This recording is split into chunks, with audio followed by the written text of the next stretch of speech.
But for now, I'd like to tell you about a couple of particularly rewarding activities that have occurred in my state, exciting CU partnerships with the organization and the branches. One result is an increase in our CU partners from 12 to 20 in 2 years.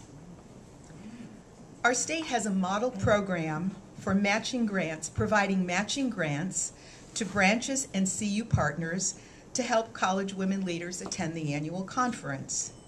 We have funded nearly 40 students in the past 3 or 4 years.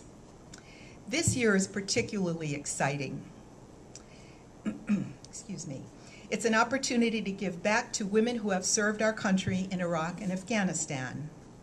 The General Federation of Women's Clubs of Connecticut has a project called Vets Oasis. I don't know if any of you have heard of it, through which they have established day rooms for returning veterans on 8 of Connecticut campuses. AAUW Connecticut is working on a plan to partner with that organization to send 8 female veterans to Nick Whistle 2010, a brand new, timely, and exciting idea. I hope we can pull this off. Thank you.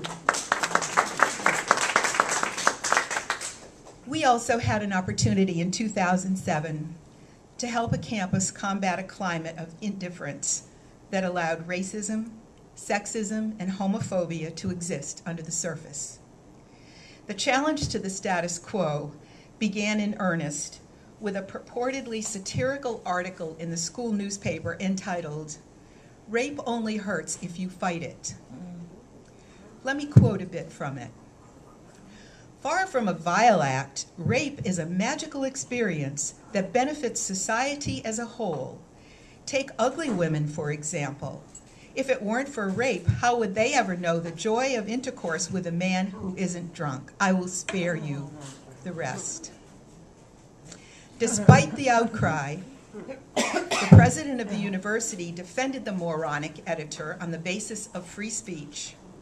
Likewise, a few months later, when a degrading cartoon was published, a Latina being the object of the infantile attempt at humor. This was a CU partner campus with which our branch had a long-standing relationship, a number of us having served as mentors and supporters of the staff and students at the Women's Center. We had to get involved. Phone calls and letters to the editor were not going to do it. Well aware of the outreach programs of AAUW's Legal Advocacy Fund, I contacted the director, who came to Connecticut on 2 occasions, one to meet with the president, another to engage in the full day of meeting with staff, faculty, individual students, and student groups, a day that she convinced him to authorize. She, the director of the Women's Center, and I participated. What we heard brought tears to my eyes more than once, especially the cruelty directed at the members of Pride, a club for LGBT students, and also the deep frustration of female students and faculty who were just fed up with the old boy atmosphere pervading that campus. While we didn't work miracles, a series of recommendations from that testimony that we sent to the president became the catalyst for a whole host of sensitivity and diversity initiatives.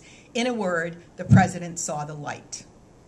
The next year, he not only increased the budget of the Women's Center by several $1,000s, he also paid for 5 women to attend Nick Whistle.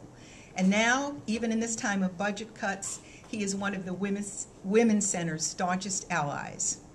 He arranged for faculty training in sexual harassment prevention, not too popular, but significant nonetheless. Although resisting calls to fire the newspaper editor, he did support the Faculty Senate's recommendation for a course in journalism ethics. He, the Senate, and other campus groups also created a whole series of initiatives to improve campus climate, the efficacy of which was evidenced by a survey taken 2 years later. Finally, just this fall, after 2 years of work by a corps of dedicated faculty and students and the support of the administration, Lady Justice smiled again on this campus. I was among the quietly jubilant crowd of faculty and students there to celebrate the opening of the new campus LGBT Center, 2 small rooms near the Women's Center. Some veteran faculty doubted this would ever happen. One of the student leaders whom we had interviewed 2 years before thanked AAUW for helping. Members of branches here, you too can reach out and advocate for women faculty on nearby campuses and make a real difference. They need you. In the DC area alone, as you know, there are so many campuses to choose from. And campus representatives here today, I urge you to take the first step. Because of the hard financial times, an administrator might say to you, we can't afford AAUW partner member dues, which, in case you don't know, ranges from $125 to $350, depending on the size of the student population. After today, I hope you would say to that administrator, in these hard times, when we need all the allies we can muster, we need the resources of AAUW. Pay the dues. We can't afford not to. To my way of thinking, it's all pretty obvious. As our foremothers did so long ago, AAUW and our CU partners can help to change the world. So let's go do it. Thank you.